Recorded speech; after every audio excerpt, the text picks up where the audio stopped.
like scary movies? I'm getting ready to watch a video. You making popcorn? What's your favorite? I don't know. You have to have a favorite. Talk to me. Talk to me.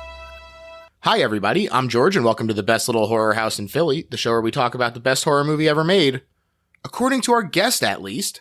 And today's guest is the author of the combination book/time capsule Land Party, celebrating the multiplayer trend and its participants, which releases tomorrow. She's also a writer of fiction, a podcaster, a game designer, and a potential victim of the Gemini killer with that initial. Please welcome Merritt K. Oh, no. Oh, no. Yeah. Hi. Thanks for having me. And thanks for putting that into my mind. Yeah. Happy to have you here. Yes. It occurred to me as I was watching that there was quite a focus on the letter K in this movie. There is. But before we get into today's movie, why don't you tell us a little bit about your history with horror in general? It's kind of funny because horror is probably my favorite genre at this point, but I didn't get into it until about 5 years ago, maybe 4 years ago. I was a very scared child. I was like very hesitant to watch anything that would be at all suspenseful or frightening. I think I saw Alien very young, and that really upset me. Probably one of the worst movies you can see too early. And yeah, I don't know. Just even anything with any kind of suspense was too much for me. So I kept my eyes shut through most of Silence of the Lambs when I watched that when I was a teen.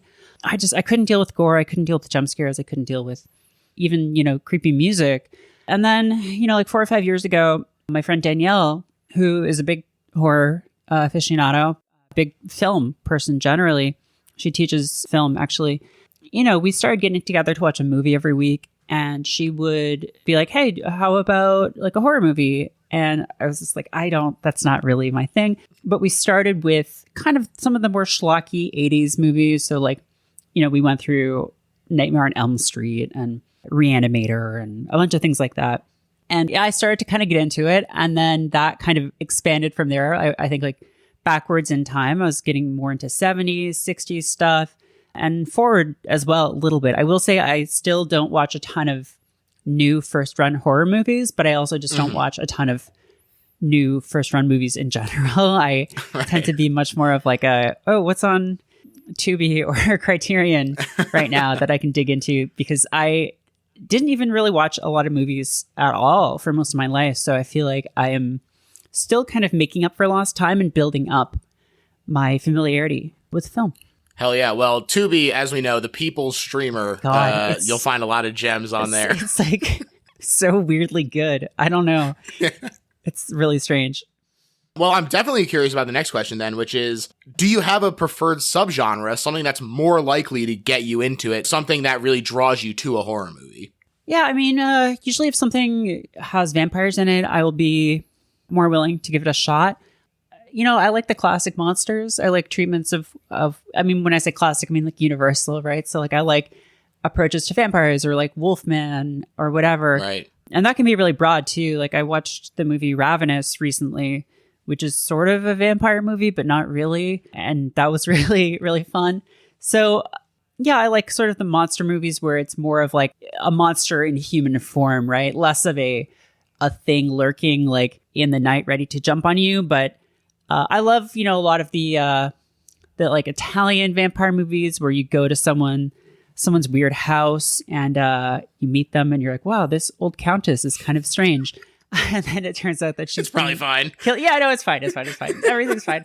But that's, I love like that specific subgenre, I guess, like that kind of Italian horror, some giallo stuff. So that yeah, gothic energy. Yeah, like a gothic, like slow burn kind of thing is really my speed. But I also do like just a schlocky, like kind of goofy, bloody sort of mess as well. Hell yeah. Gotta have both. It's all about balance, right? Yeah. Exactly. Absolutely.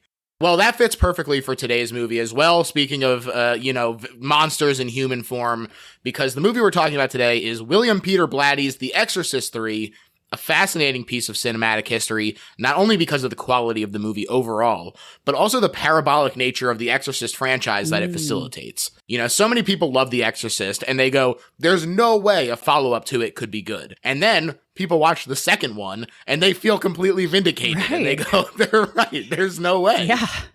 But then if you push through to 3, it's not only incredible, but it captures the terror of the first one again without just being a carbon copy of it, which is the real difficult thing to do. Absolutely. Absolutely. I've actually never seen Exorcist II Heretic, but I have really no desire to. I mean, it was a studio cash-driven endeavor that Blatty had no involvement in. Right. The Exorcist III, we can get into this later, but it would have been even less similar to the original movie had Blatty had his way. Right. But it ends up being a little more similar. But even with the kind of history of meddling in that movie, I still think it is like the greatest horror movie of all time. And it might be my personal just favorite film of all time as well. Yeah, in the commentary, which I found really interesting, the moderator and Blatty spent a lot of time sort of front porching their discussion of Exorcist III because of how intensely intertwined with The Exorcist I Blatty's life was and how it sort of led to this movie. There's a funny moment very early on where he talks about making a living as a screenwriter before The Exorcist, and it was like a down period because the shifting tastes of the market meant that comedy had dried up, and so he went down to the Van Nuys unemployment office and saw his agent 3 lines down and just thought, I'm fucked. Oof, yeah. Very close to home. But he's in the late 60s. He's at a party with a bigwig from Bantam Books who, quote, made the mistake of asking me what I was working on. And after hearing just a sketchy pitch, no plot or anything, the guy stuck out his hand and said, I'll publish that. But while Blatty could normally knock out a screenplay in 6 weeks maximum, he said, writing The Exorcist took 9 months because of the change in style from his history as a comic novelist and comedy screenwriter. He described the work as not a smile to be found.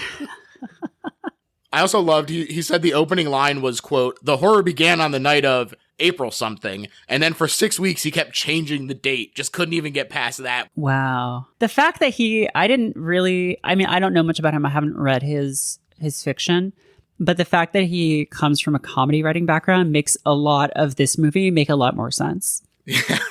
Yeah, all those Kinderman lines. And also, I'll definitely talk about this, but the doctor, like, looking at his notes mid-speech. Oh my God. It's like the funniest thing I've ever seen. But he gets another screenwriting offer and he takes it. And this fermenting time benefits the book as he comes back, finishes fairly rapidly. And Karras was a bit of a stand-in for Blatty, not only because of the crisis of faith. His own faith had vacillated wildly from lead choir boy to denial and back, but also he talked about the depressive denial of humanity, sort of embracing a bestial view of our nature as a shield, and related to that element of Karras as well. Yeah, he was pretty deep into Catholicism, right? He was like, and I think that's, sometimes you'll see films that are about faith and religion, and they don't really... You can tell that the person isn't like a real psycho about it, which I think makes them worse for it. But yeah, his personal experience and maybe even like overzealousness, I think serves both of these movies really well. Definitely. And that is something that I find really interesting. I remember the first time that I watched Bad Lieutenant, like Abel Ferrara is also I was thinking Catholic. of him as well. Yeah. And like that movie just really fucking knocked my socks off. And I'm a little Jewish boy, I'm not going to church, but I was like, damn, this was a really effective movie with an A in terms of like, the idea of self-forgiveness and trying to better yourself and what the point of no return is and everything. I just thought it was really good. And that Catholicism is steeped in it. Like it really represents it in a way that I also feel Blatty does. Absolutely. Yeah. And I think with Ferrara, sometimes you see it coming through in varying degrees. I think it maybe is the least restrained in his vampire movie. Oh, I haven't seen that one yet. It's called The Addiction. And I think it gets a little heavy-handed actually, because it's so obviously about the power of redemption through Christ. And it has its moments, but I think he sort of lost sight of his view as an artist and became more of just advocate. Proselytizing. Yeah. Yeah. I see. Well, Blatty also talked about a funny, embarrassing story during the writing of The Exorcist, where he drunkenly told his pal Shirley MacLaine, "I'm gonna make you a star again." Because she was the character, basically, because he wasn't used to writing women. So he said, okay, write what you know, my pal Shirley, even though the role did eventually go to Ellen Burstyn. So it didn't even actually do anything for Shirley. That's a shame. Yeah. I would have loved to get a Shirley MacLaine revival from The Exorcist, but there was famously a crazy reception for The Exorcist. It shocked and terrified audiences. So the book itself got a huge boost as well. The publisher told him they were shipping 25,000 copies every single day for a while. And Blatty said, "Is that good?"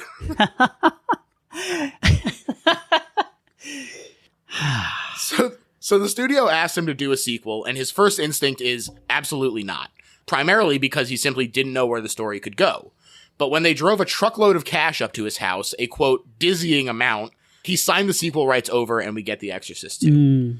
It is hard to blame him, though he definitely did hate it. And he said, quote, "I don't know if all that money would really compensate for Richard Burton saying, 'I've flown this route before on the back of a giant grasshopper.' Not sure how many millions it takes." Yeah. Oof.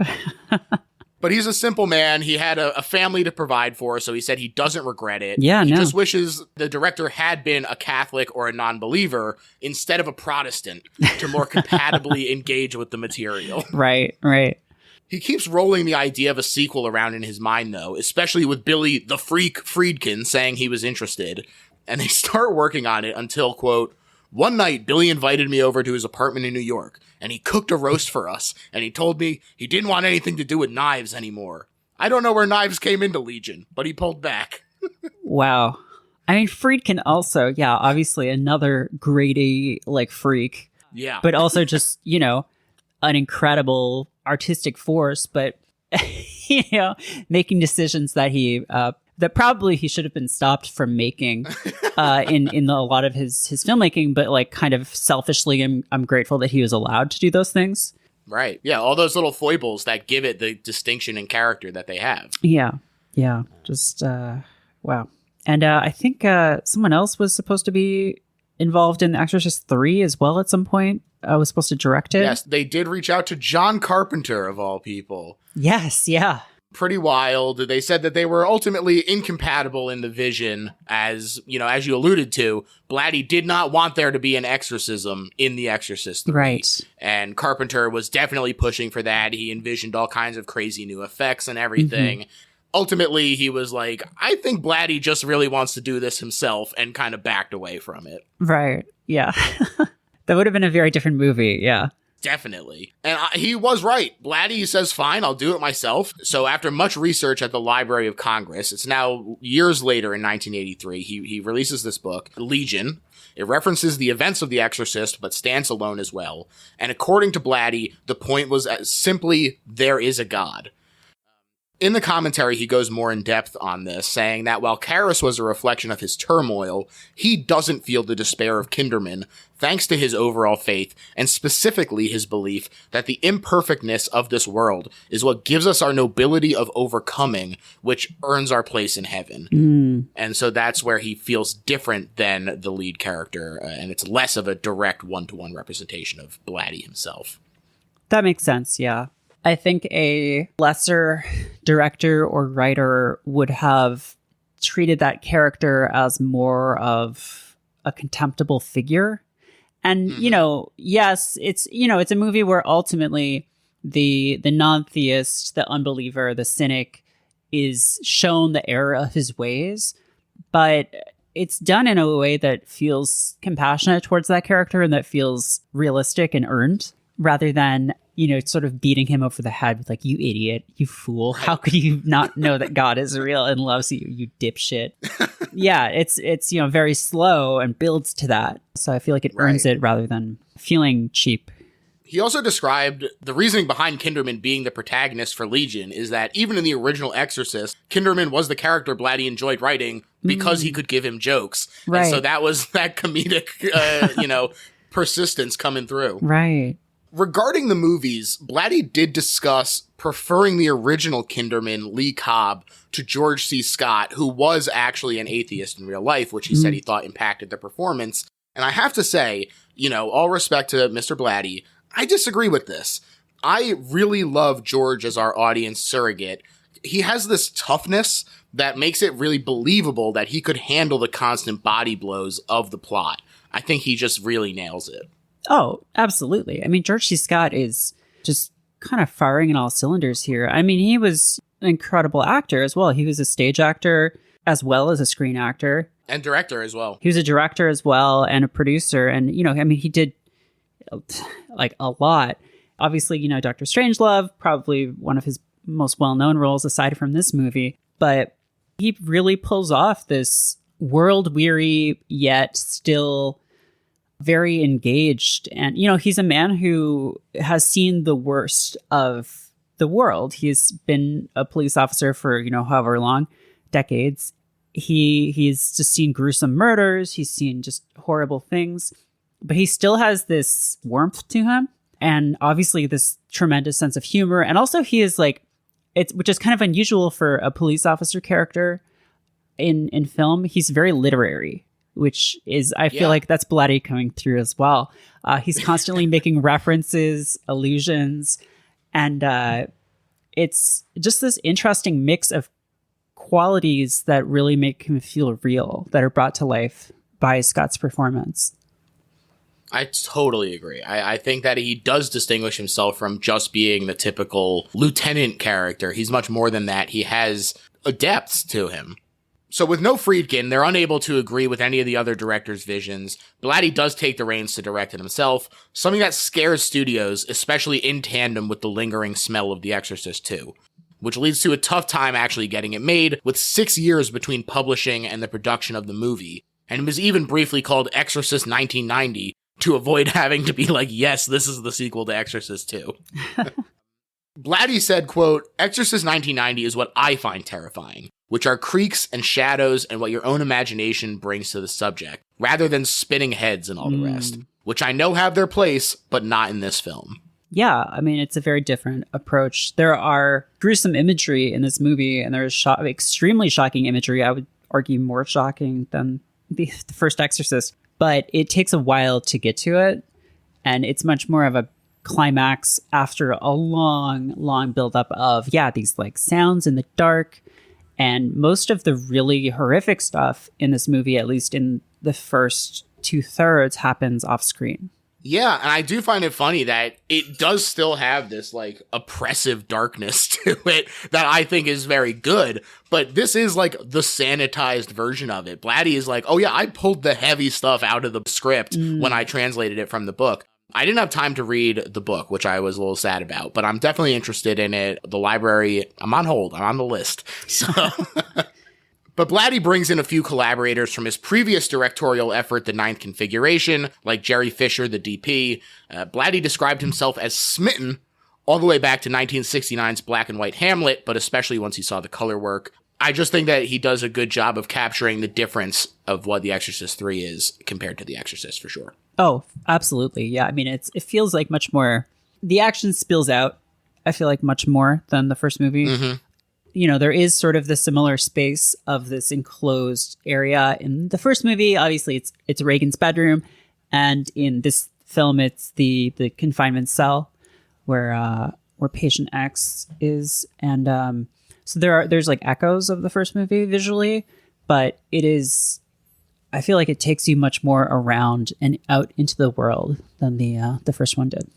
Definitely. And Leslie Dilley, who's the production designer, also had a lot to do with this. He said, "The sets I build are to create atmosphere as much as to be looked at, and that is very much deliberate. Blatty wanted to create the same fear and expectation through discussion and characterization instead of scares, right?" Right. So they do wind up having to do massive reshoots, $4 million worth, when two things occur. One, the studio demands that an exorcism be in the movie, basically. Right. And I think I saw that came from like one of the executive's assistants or secretary or something who said like, right.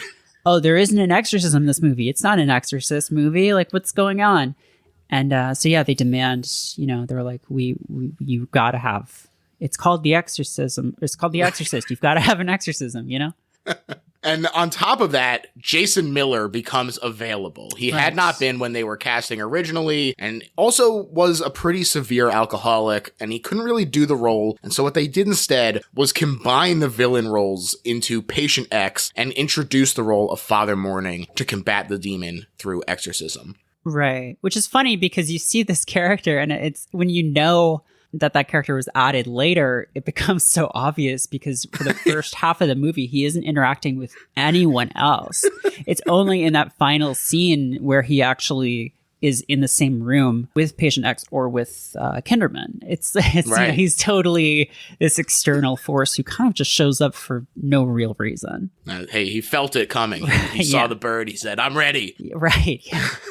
Miller's entry necessitates the overriding of some of the incredible Brad Dourif performance as the Gemini Killer. To Blatty's chagrin and Dourif's, to be honest, he talked about feeling like his new takes weren't as good as the original footage that they had, and that he wishes that they had sort of just left it alone, but understood, obviously, that Blatty had no choice in this matter. So, but I've got to say, like, if this is what Brad Dourif thinks is like a bad performance or movie. Like, that's just like insane to me because it's a fantastic project altogether, but B, his performance in this is like one of the all-time horror performances for me. Like, it's absolutely. A horror villain stuff goes, it's just off the charts. And for him to be like, actually, it was better originally. It's like, oh my God. Well, I would love to see that, but also like maybe you're being a little too hard on yourself. Yes, he did say he doesn't like to watch his own performances, so who knows? Right, Maybe he's tainted in his memory here. Blatty loves Brad. He said that he saw him in One Flew Over the Cuckoo's Nest and thought he'd be perfect for playing someone evil because he doesn't necessarily look evil. And Dourif himself discussed playing the Gemini Killer very human. The desire for revenge oozes off of him. It really is just phenomenal. Oh yeah, no, I mean it's great. Yeah. Yeah. The movie itself, unfortunately, did not do great at the box office, at least not nearly as well as they'd hoped. It made $44 million worldwide on this now $15 million budget after accounting for the reshoots. Critics mostly didn't care for it and its literary nature. There were a few who recognized the craft, though. Vincent Canby of the New York Times did prefer this to the original, he said, and Life magazine called it one of the best movies of the decade. And here we are, declaring it to be the best horror movie ever made. So we caught up to it. So let's talk about the actual movie. We open in Georgetown, 1990. Father Damien Karras is mourned after the events of the first movie, both by Lieutenant Kinderman at home and Father Dyer, who gazes sadly down the famous stairs that Karras died on. These stairs are extremely creepy. I rewatched the first one as well, and I thought, man, they really do a good job of just imbuing this section of stairs with menace in a way that is really incredible. And that does carry over into this, even just looking at it. I feel like no set of stairs would come close to this level of cinematic notoriety until Joker, I guess. Yeah, right. Imagine him dancing his way down these stairs, right? He could break his neck. It's too scary. Couldn't do it, yeah. Yeah. He could be a regular Karras. The spooky fog rolls in across town, and the camera enters a church where the statues seem to be waiting for something. They're petrified in fear, not just carved that way. I thought they did such an awesome job of personifying these statues through the camera. And the door bursts open with a growling voice calling for the preacher, and a huge gale of wind, and the crucified Jesus' eyes fly open, which is very unsettling to start with. There's a funny story where they had a SFX crew firing roses and pages into the air, and then when they went to do another take, they suddenly found that the studio hadn't and wouldn't pay for more roses. And so one of the producers was like, "That's okay, we'll scour the cemeteries if we have to." Love that. The camera, though, heads outside, and the eerie atmosphere persists thanks to our first-person perspective, complete with heavy breathing and bobbing around. Also very effective. The only other people on the street are a man draped in shadow who runs across the street, and a very young boy tucked into a gap of a building. And he's wearing a shirt that says Police Boys Club and holding a rose, a motif quickly established, as there was one in the church too, in a cup of blood. Suddenly and impossibly, he's in front of us again, stepping out from the corner to offer the rose before we're tumbling over and over down these dang stairs. They talked about how difficult shooting this was in the commentary. They said that the guy who went down with the camera accidentally like bumped the camera at the end, and they had to be like, could you do it a second time, please? Voiceover lets us know that this was a dream, though, as some helicopters fly overhead and Father Dyer finishes his sermon to an empty church. Turns out these helicopters are going to a crime scene where a body has washed ashore, the body of the young boy that we saw.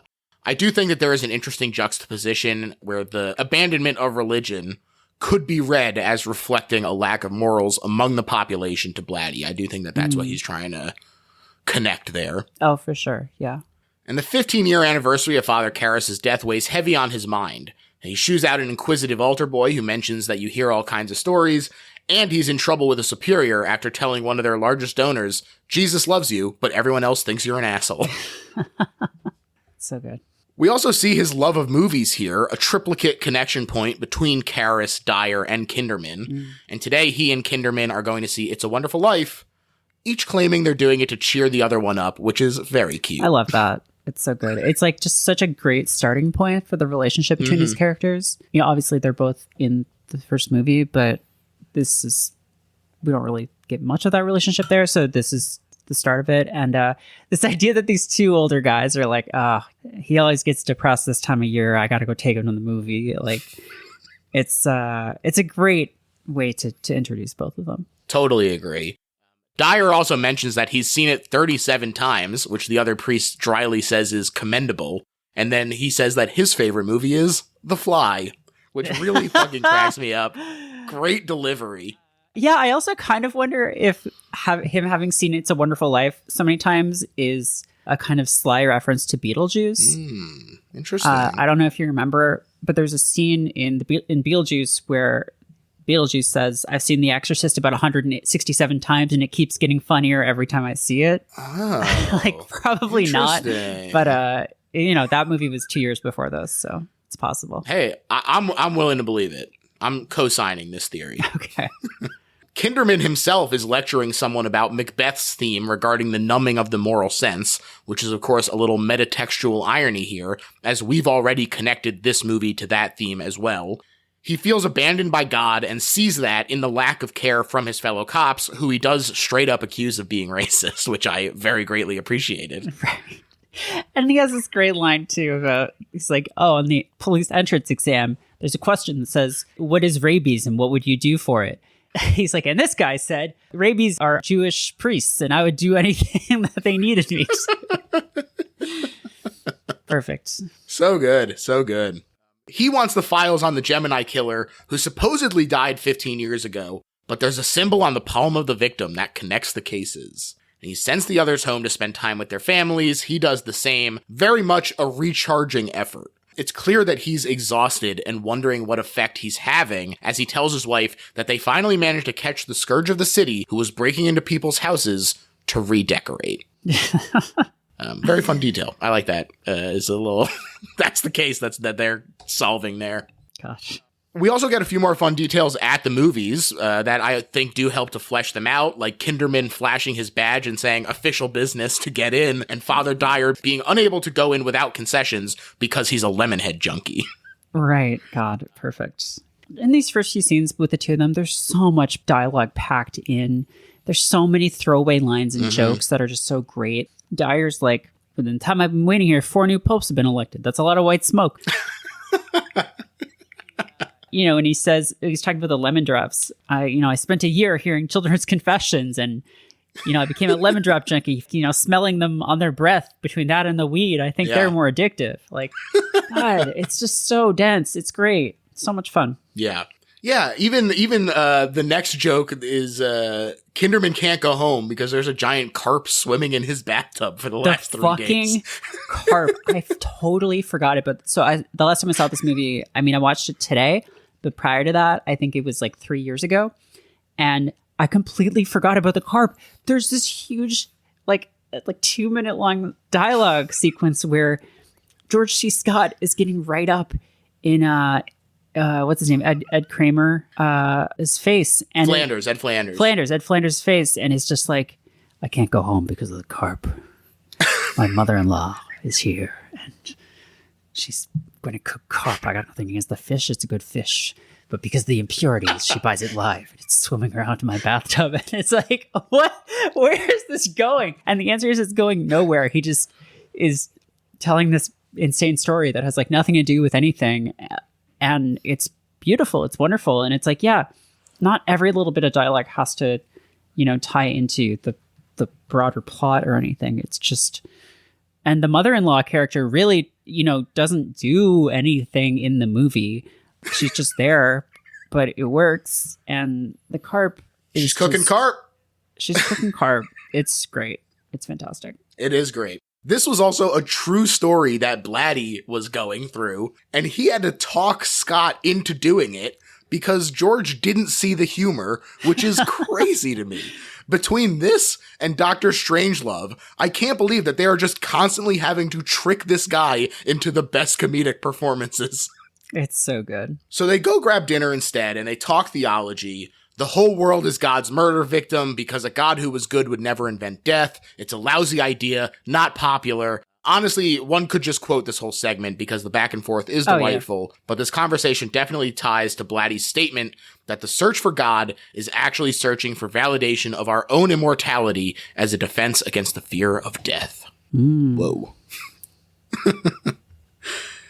It does lead, though, to discussing the victim that they found, Thomas Kintry.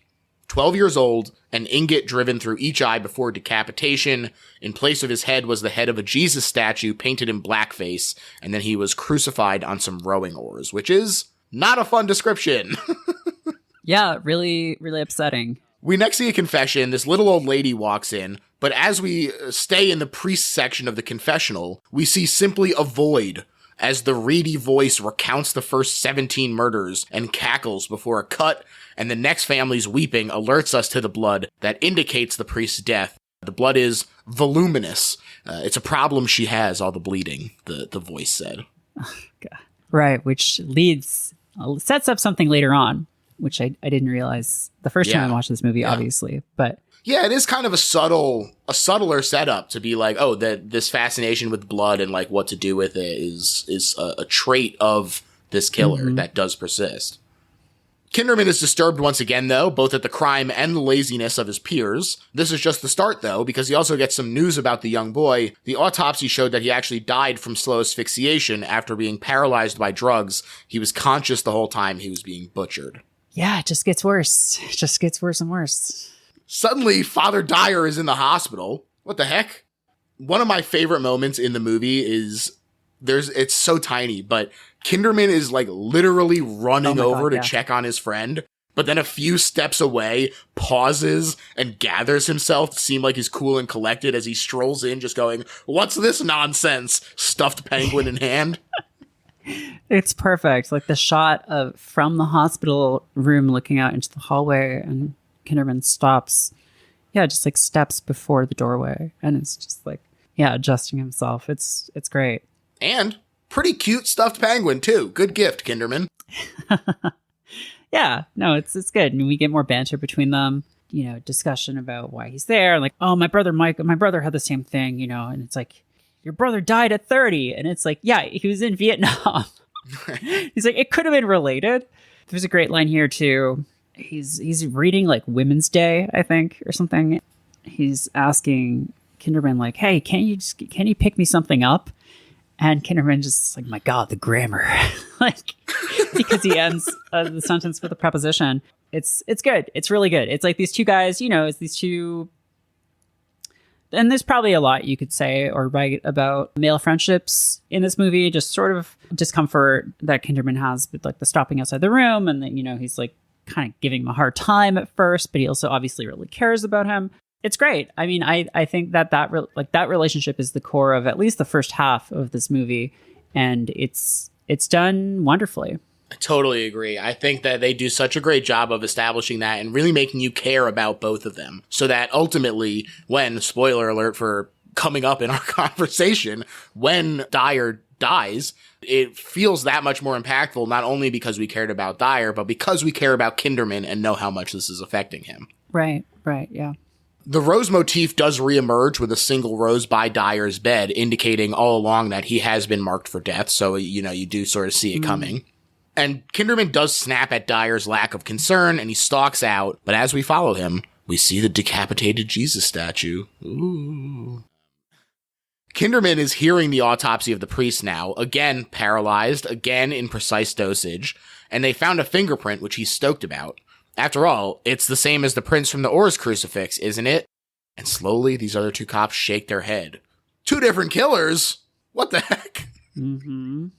At home, he has a fitful dream, Kinderman does, has a fitful dream of falling objects and an intensely surreal train station version of Purgatory. Fabio is there, so is Thomas Kintry, the little boy. Samuel L. Jackson. Sam Jackson is there. Yeah. His voice is dubbed over for some reason. Nick's icon, Patrick Ewing, dear friend of Blatty's and an angel in this movie. Mm-hmm. Yeah, just like a bunch of weird little celebs in this scene. Yeah. The path Kinderman takes leads, surprisingly, to Dyer, sporting the same stitched up neck as Thomas. I wonder if we're both dreaming this, Kinderman remarks idly. No, Bill. I'm not dreaming, says Dyer. Ooh, powerful line.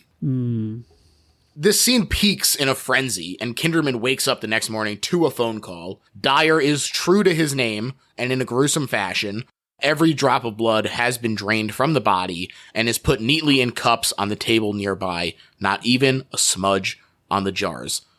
What a way to sort of like be with Kinderman as he finds out about this, and us not really know what the jars are either, but to see them there the whole time and be wondering when they're going to explain it. And when that shoe drops, so does your stomach. It's just so intense, so good. I love this scene. Yeah, it's a lot. Yeah. And this is sort of the point. I mean, it was already kind of personal because Kinderman knew Kintry and, had been involved in the Gemini killer case, but this is when it gets really personal, right? I mean, yeah, his best friend is dead, and yeah, he's in a very bad place at this point. Definitely. One thing that you had sort of touched on, but that I find pretty interesting, is that Dyer had mentioned his brother sharing the same symptoms as him, but it didn't matter because he was killed in Vietnam. Now here is Dyer also killed before the body could do it itself, with both men in a situation caused by moral apathy. This is also not the first Vietnam allusion, as the helicopters over the river definitely felt like a war movie, sort of calling back to that era. Oh, sure, yeah. Definitely feels like there is sort of an anti-Vietnam sentiment that does permeate the movie in an interesting way. Yeah, I mean, that would make sense, I think, yeah. Yeah. A shadow falls over the crucifix on the wall, the skies open up with rain, and there actually is some blood missing from the jars, because it was used to write on the wall in blood, "It's a wonderful life," 2 L's, a deeply sick, mocking game to this person to be rubbing that in their face. Kinderman's interrogation of the nurse is really interesting to me. She seems almost amused by the whole thing, despite his being completely on edge. I think this is a really interesting, cool, and unnerving performance by Nancy Fish. It's such a weird decision that I think is so good. It's really strange. Yeah, I mean, it's great. It almost makes me wonder if this is meant to be sort of like I don't know, to sort of throw people off, like a bit of a red herring of, she just seems so obviously kind of suspicious or almost sinister. It's very, very odd in a lot of her scenes. And it feels like it's trying to lead you into suspecting her, especially because, she's present in the hospital the whole time. But right. I don't really know what to make of that. Has medical knowledge used to dose people. Yeah, right. Yes, yeah. The interrogation leads him to the neurology department, though, and as he walks in, there's a strange interaction, easily written off as just setting the tone of the area they're in, where a dazed woman asks if Kinderman is her son, and he says he'd be proud to believe so, and she looks at him distrustingly before pulling away, saying, "You're not my son." Now, where this gets strange is a demonic growling that happens in the mix as she says it, and it was confirmed by the closed captions that this is demonic growling. I wondered what this might be indicating, and at one point I had a tinfoil theory where she was like a stand-in for the Virgin Mary, now catatonic and abandoned. I kind of pulled away from that a little bit as I thought about it more, but you know, I like that there's something to chew on with this movie. I watched it 3 times in the last week, and I'm still like, how do I feel about these little moments? Like, what is this? Yeah, there's a lot like that. Yeah. So instead, Kinderman heads over to chat with Miss Clelia, who was found unconscious outside Dyer's room. She laments that nothing ever gets fixed around here, particularly her radio. She's holding it here, invisible, and picking up the voices of dead people. And Kinderman tries to trick her and say he's the radio repairman to get her to talk. But she flips it on his fucking ass. I love this. It's so good because you're like, oh, that's kind of like, because she's like, can you see my radio? And he's like, yeah, I can see it. And she's like, that's not my radio. It's a phone. And it's like, that's great. It's just, you think, because, you know, he's like, you know, kind of, he's trying to get information, but he's also just like decent, like earlier with like the woman's asking him, are you my son? But yeah, she flips it on him. It's great. Yeah, I love that. She does fade back into a catatonic state, but not before saying that he has a kind face and he'll do well. Next up is the Disturbed ward, a ward surely impossible to escape with the way that they have things set up. But he's called over by the voice saying his name, and the person inside is covered in shadow. We also can't hear Kinderman through the door once we pass onto the other side, which makes you wonder if he actually heard it or just felt it. There's a really interesting moment in the sound mix. Yeah. This shadowy figure recites Death Be Not Proud by John Donne, as Kinderman is pulled away because Dr. Friedman is Dr. Freaking Out about being locked down. We get a little glimpse. It's Karis, or Patient X, as the voice morphs. Kinderman tries to calm the doctor by letting him in a bit on the tale of the Gemini killer and the lies that they told in an effort to filter out false confessions. I love this moment where Kinderman breaks down in tears. And now, despite the electric chair death of the killer, these new victims bear his calling cards, known only to the Richmond PD.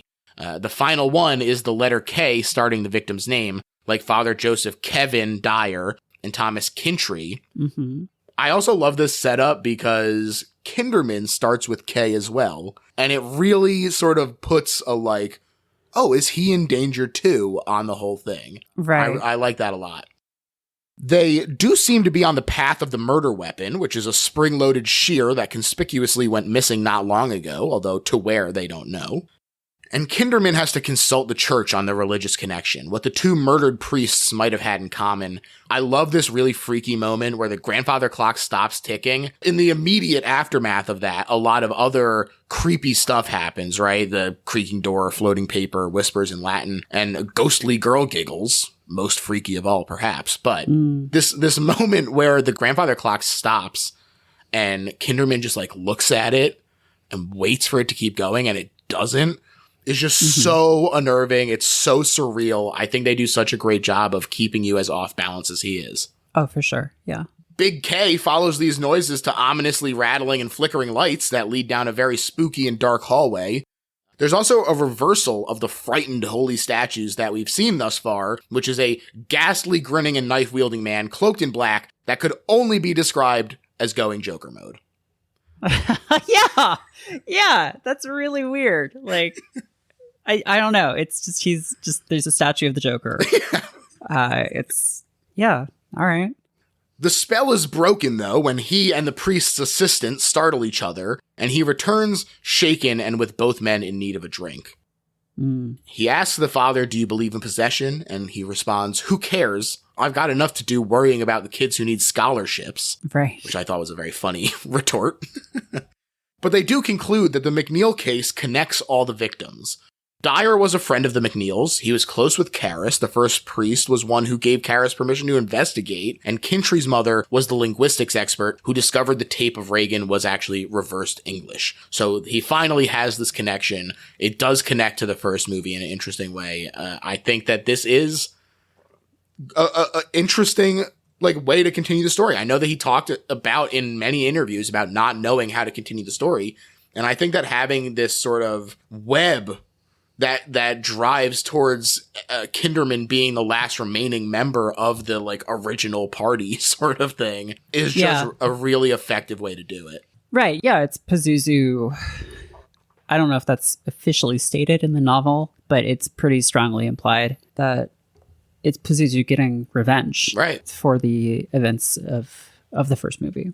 Yeah. And Kinderman is directed towards a young priest who performed an exorcism in the Philippines. His hair has turned white from the shock of it. Is it true? Kinderman asks. Does it matter? Asks the priest.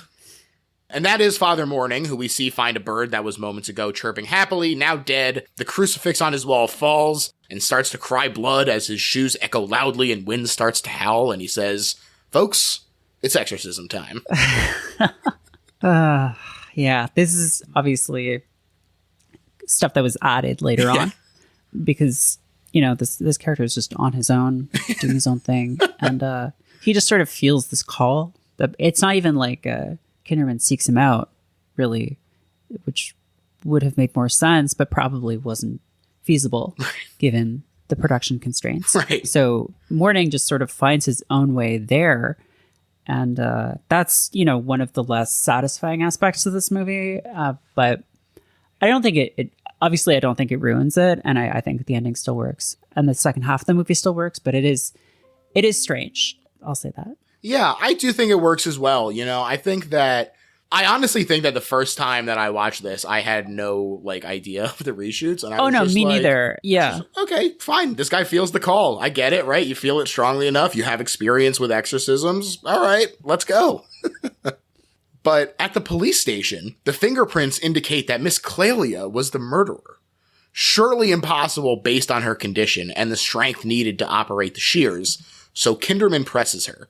Why did you touch the jars? And was there anyone else in the room?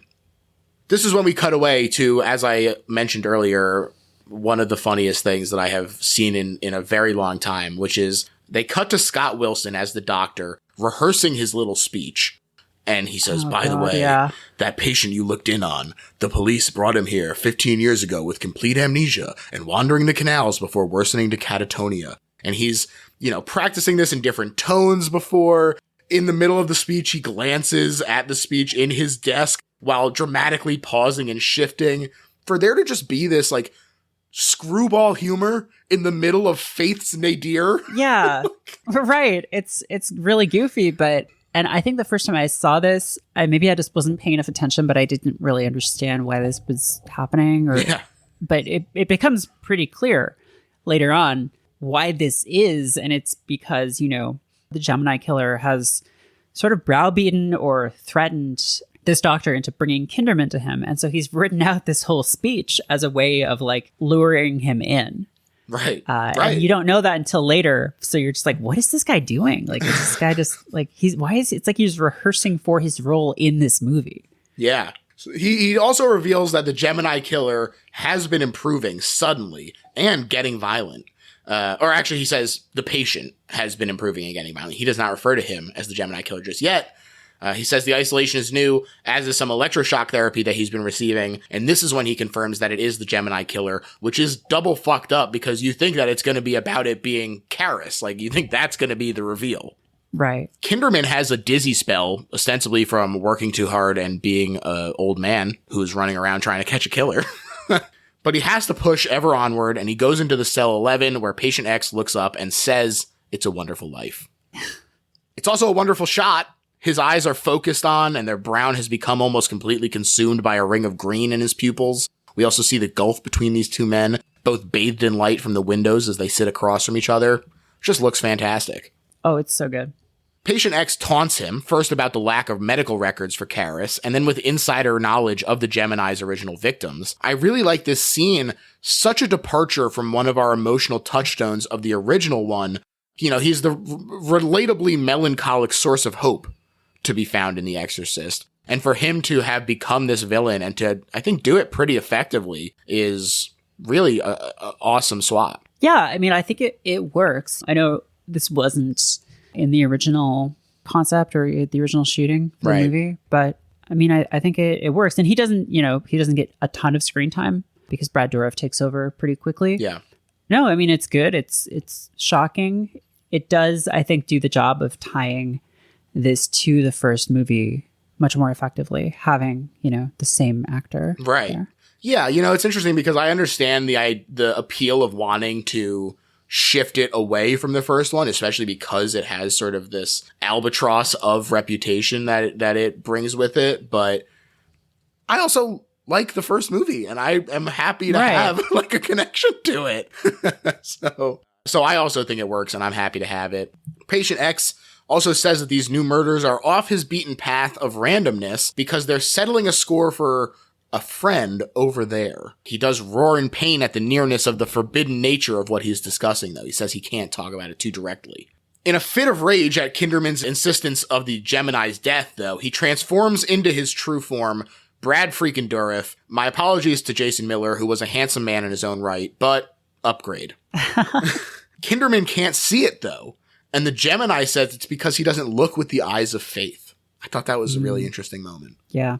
Tell them I'm the Gemini or I'll punish you. And he insinuates that he's going to kill Kinderman's daughter. Again, bringing that K aspect into it. This is also where he lists Titus Andronicus as one of his favorite plays, saying it's sweet. Titus Andronicus, famously Shakespeare's first tragedy, also famous for its graphic cyclical violence. So pretty far from sweet unless you're the Gemini killer. Yeah. Brad does really get to go off, though. It rocks. This is another one where I could just sit and recite the speech, right? Because it's great. Every line is good. His delivery is even better, and it gets under Kinderman's skin really effectively, and he hits him. Mm-hmm. And there's a little blood leaking from his nose, and it mixes with the tears that the Gemini killer is shedding at all times. Another really interesting choice to just have like tears down one cheek every time he's on screen, basically. I find it to be a really fascinating depiction. Again, there's not really any explanation for it, but it does enough to sort of keep you thinking and make you wonder like what the purpose of that is from a character standpoint as well as a movie watching standpoint. Yeah. It's almost like not even noticeable at first, and then you just kind of realize it's been happening the whole time. Yeah. It's kind of eerie that way. Yeah, and the Gemini promises to liven things up for Kinderman before fading to sleep and visually becoming Karis again. The nurse from before treats Kinderman's hand, and he pushes her on mentioning that the prisoner had passed out multiple times, each time right before a killing, and each time his physical vitals slow way down, but his brain activity accelerates. And as he leaves, she reveals one more thing. That twice the man has spoken in a different voice, a kind and emotional voice that begged, quote, save your servant, and more direly begged, kill it. That's not what you want to hear. Upon further investigation, though, Kinderman finds that phrase again in the Roman ritual of exorcism, and he also finds a description of Legion in the Bible that calls to mind what he said in the cell. And there's this we move to this amazing scene, probably the most iconic scene of The Exorcist III, where oh my God, yeah. Back at the hospital, night nurse Amy Keating, another K, is creeped out, and then after we've gone through the feeling of it being a false alarm, gets freaking murdered so hard. It's like a split second, and again, you don't see it happen. It's just you're looking down a hallway, and like that's pretty much the entire scene. There's some cuts into the patient's room when she goes to check on it, but it's just this long series of long shots down this hallway, and you just see this shrouded figure just run past the gap in the hallway that we can see down, holding these shears, and then it cuts. And it's definitely the most well-known image from this movie, and I think there's good reason for that. It's really, really, really upsetting and freaky, considering you don't see any, you don't see the shears cut her head off. You don't see when it happens, really. It's just incredibly technically well done. Yeah, pure atmosphere. I love that the killer comes from the place that she just came from, which makes it especially freaky. Right. I also think Tracy Thorn, who plays the nurse, does a really good job. She talked in behind the scenes stuff about wanting to play the character a little smarter than your typical, quote, don't go in the room, girl. Right. You do see that, like, she considers, oh, am I in a horror movie? And then, like, dismisses her fear. Really great. And as you mentioned, yes, this lockdown wide shots for this scene is incredible. Really lets you take in the space as people move around. The cops arrive, they get called away, she's checking doors. It's great. It's active and static. in this incredible union. Not much planning for this scene, which was surprising based on the snappy timing of it. They said that Fisher, the DP, was resistant, but Blatty was determined that this scene would happen. And that's why we got Blatty on the directing, baby. God, so glad. So gladdy, even. Yeah. There's also a quick transition to the crime scene, which is very cool, and we discover that she was hollowed out and stuffed full of rosaries. Yeesh. Right. Well, he said he was going to liven it up for him. Yeah. Yeah. Then on top of this, the nervous doctor has also died. Suicide confirmed by the Gemini. I was also thinking, is he the body that the Gemini used, like he did with the old lady going into the confessional? Because the figure we see is shrouded, as you say, and I get the impression that the brain activity increase is him explicitly controlling another body. You know, the Gemini says, he helped me, but doesn't specify the extent. Oh, right. Yeah. Like if he's already... Yeah, I hadn't thought about that. Yeah, who is that? The shrouded person? Yeah, could be the doc. I'm putting it out there. That's him. I'm saying it. So Kinderman goes to talk with the Gemini again, who gloats about the glorious revenge that he's helping to execute for, quote, the master, using the body of a saintly priest who expelled Pazuzu to horrify all who might look to religion for respite, while also specifically horrifying Father Karras, who must watch the whole thing helplessly. Really amazing moment where he giggles thinking about taking over the corpse and then scaring the priest that was tending to the body by clambering out of the coffin with great difficulty. God, yeah. It's the smiles that keep us going, don't you think? He asks. The giggles and bits of good cheer. This is also... There's like 3 or 4 incredible monologues in this movie, and this is one of them. It's just Dorif getting to go full on a creepazoid, full on just like manically enjoying just being a real freak and monster, and it's excellent. That's right. Incidentally, I can help your disbelief. He the incidentally, I noticed he uses the phrase incidentally like 5 or 6 times in this movie. He says it a lot. Interesting. And it's just, yeah. I didn't clock that. That's a really interesting recurring thing. Huh, how about that?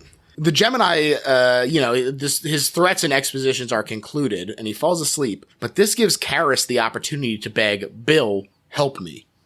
So we know he's in there. Kinderman puts together the fact that this guy possesses people, and he goes looking for Clelia, who is crawling around on the goddamn ceiling, and I do not mean that as a euphemism. Yeah, it's a really strange choice. Yeah. It's a really strange shot. But... It's almost kind of amusing. It's weird. Yeah. Somebody call Lionel Ritchie. We got a hit follow-up for him. Something else that I found intriguing in another sort of tinfoil way, this movie is full of them, is that Clelia, they pronounce it homophonically to K, but it's not quite a K. And so you wonder, like, did that lead him to target her, but not for death because it wasn't quite right? I don't know. Maybe. Yeah. He discovers not this, however, but the body of a nurse, stripped of her uniform, which is being used for an escape simultaneously. This is an especially opportune moment for it, because Kinderman thinks the Gemini is targeting a recently admitted child, Jack Corner, with a K, but it was just Nurse Allerton bringing in some toys, not trying to attack him. This is sort of the culmination of her fake out. Silently bringing in some toys at night, as you do. That lady is a fucking weirdo. Yeah, no, she's... Yeah. Creepazoid. Kinderman realizes it wasn't Jack, but his own daughter Julie being targeted, and he rushes the hell out of there after he can't get in contact with his wife. I really like the sound in this chase sequence as well. It kind of alternates between sirens and general sounds you'd expect, and then over to the nurse in the, quote, nurse, in the taxi with the deep droning chant and growls, and it just keeps going back. Just awesome sound design in this movie as well. Mm-hmm. When Kinderman gets home, though, he's surprised to find his daughter at the door, and everyone is fine, except the nurse fainted and now wants help herself. And you say, oh, this is just a threat by the Gemini, you assume. Right. Until truly it makes an ass out of you and me, because he just wanted Kinderman to see it. Mm-hmm. Wow. And it's very close, yeah, like with the, Gemini pulls the shears on his daughter, and the way that it's shot, it almost looks like he gets her. Mm-hmm. But it's like just barely not. Yeah. yeah, freaky. It is freaky, and he turns to Kinderman himself, and things are looking bad for him. But suddenly he's interrupted. The priest with the shocked white hair, as we said, appropriately named Morning, as he brings hope to banish the dark with his arrival, is there to confront the demon, who is surprisingly chill about it. There's some more great monologuing from that demon, though, and the fact that Morning is silent except for the prayer is fun. I also like you get the callback that the temperature has dropped. You see their breath there. You know, that's one of the hallmarks. You gotta have that. The cell turns to flame and snakes, and Father Morning combats it. But the demon has had enough, and he explodes the damn book into flames, shocking enough, and then blasts the priest back so hard his whole damn smock comes off as he's stuck to the ceiling. Oh my god. Yeah, this part. Oh, the resisting and like peeling his own flesh off as he like leans forward is so nasty. And, you know, you talked about not remembering the carp thing. I did not remember this being in the movie. I didn't remember this either. And it's great effects work too. Yeah. I mean, when his skin pulls away and you feel like his skull is pulling away and like you can see his brain. It's a lot. Yeah. It's, there's muscle. It's wet. It's wet. Yeah. It almost reminded me of Hellraiser. Yes. The Frank. effects work in that movie. For sure. Yeah. Kinderman arrives again and goes, "Hey, why are the lights flickering? And where's the nurse?" And so he approaches cell 11 and it opens, and inside the bloody aftermath shocks him, and the demon threatens Julie once more. "Pray for me, Damien," Kinderman says as he aims his gun. "You're free." And in the first cut, this is actually where it ends. He shoots patient X. Yeah. He just shoots him. He executes him. And honestly, as much as I love the monologue that Kinderman gets to deliver after this, I think it would have worked to end the movie here. It might have worked more effectively because, and not had the whole exorcism bit at all, because it does feel a little bit forced. There is some cool effect stuff, with the floor dropping out and everything, but it's more grounded. I mean, I still think it works as is, but this is where it was supposed to end. Yeah. Pretty good jumping off point, I think. It would have been fine. Yeah. I do like the exorcism. It is clear that it is sort of a commercial interest thing as we enter the reshoot section of the movie. But it is good. And it's kind of impressive that it is as good as it is, because they have very long hours. It's a very difficult shoot. It's a lot of special effects that weren't really functioning as needed. People were unrehearsed. Honestly, the biggest proof for God that Blatty put on screen is the fact that it does work as well as it does. Yeah, absolutely. The demon stops him, though, with another blast of power, and trapped against the wall, Kinderman pleads for God's help. "Have I helped your unbelief?" sneers the demons. Kinderman lists all the things he believes in. "You son of a bitch! I believe in you!" And suddenly it's thunderstorming in the cell so hard it creates a pit to hell, with damned souls surrounding the corpse of Thomas Kittner, hitherto only described, not seen, and it is indeed very grim to look upon. Yeah, God, this is horrifying. Yeah. Then it becomes Karras who pleads, "Oh, Bill," and Kinderman screams, "Why, God? Save your prayers. God is not with us here. Get ready to die." But suddenly, Morning rises again, gripping the crucifix that he dropped there in the lone patch of light, and he entreats Damien to fight. This push is enough for Karras to wrest control away. Temporarily, it's true, but long enough to beg Bill to shoot him and Bill to comply. And finally, Patient X is no more. The sun hangs in the sky, a deep red orange, and a sweeter song, Gloria, rings out as the priests at the college look out and see Kinderman and the one actually helpful associate of his visiting Karras' grave before the credits roll, with the death year indicating his original death and not the death of Patient X in that sort of redemptive moment. Really great ending. I think it's nice and sort of melancholic again in a way that I think the first one does as well. Mm-hmm. It's just good. It's good stuff. Great. Fantastic. Yeah. And now, Merritt, we've reached the part of the episode where we sum up why it's not just a good horror movie, but is in fact the best horror movie ever made. And I'm going to let you start. So, I mean, there's a lot of stuff we've already talked about, right? I mean, there's just incredible, iconic shots in this movie, the sense of foreboding, of dread, the stakes of supernatural evil versus, humanity and goodness. the characterization giving us something to grasp onto and to feel invested in. I think ultimately why this is, for me, the greatest horror movie is just the contrast that it makes between the brutal, almost like inconceivable evils that exist in the world. And in this case, the literal devils and demons that can enact evil in the world.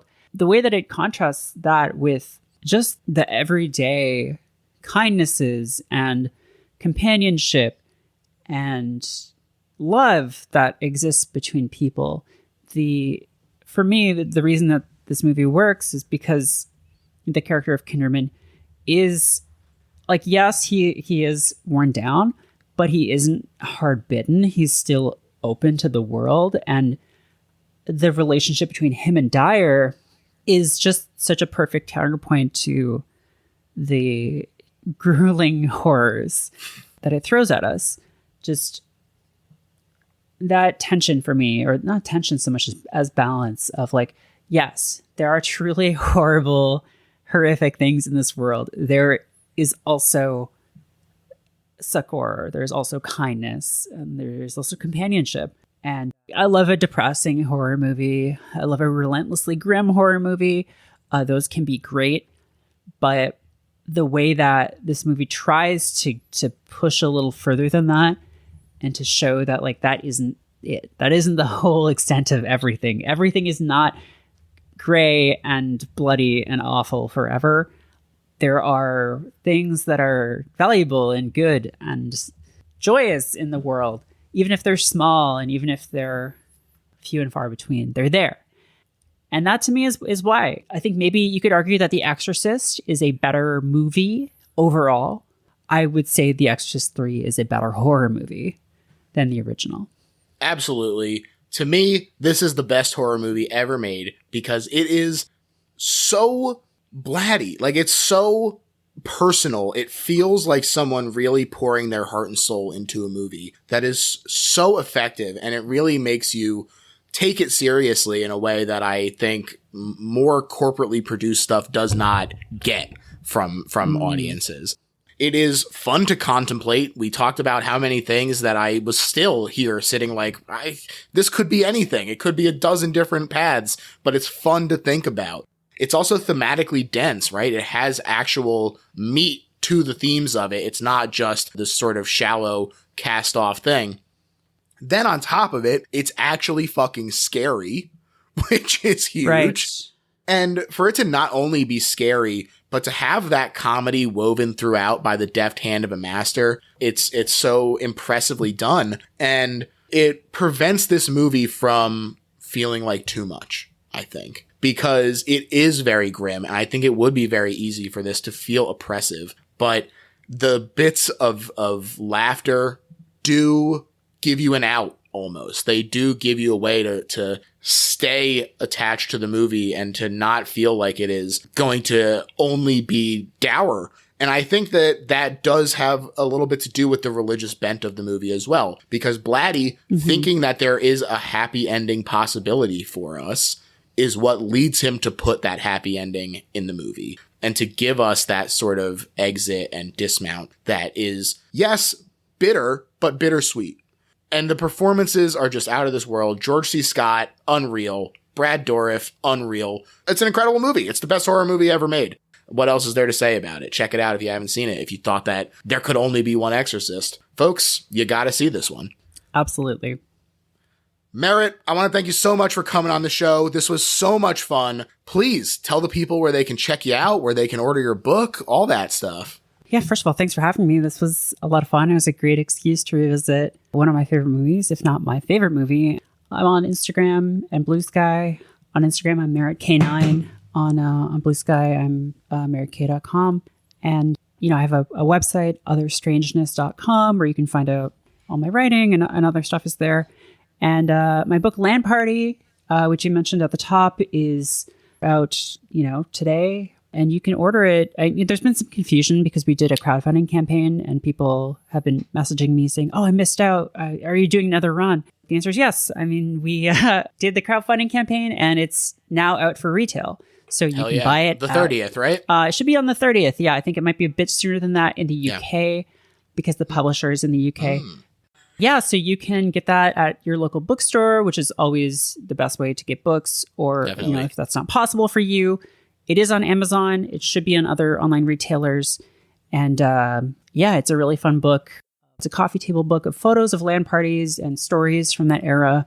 And I had a lot of fun putting it together. And a lot of people sent me incredible photos that we used from the 90s and 2000s. And people have been really enjoying it so far. So if you're into that era of technology and games and culture, you'll probably like it. Yeah, I'm really looking forward to checking it out.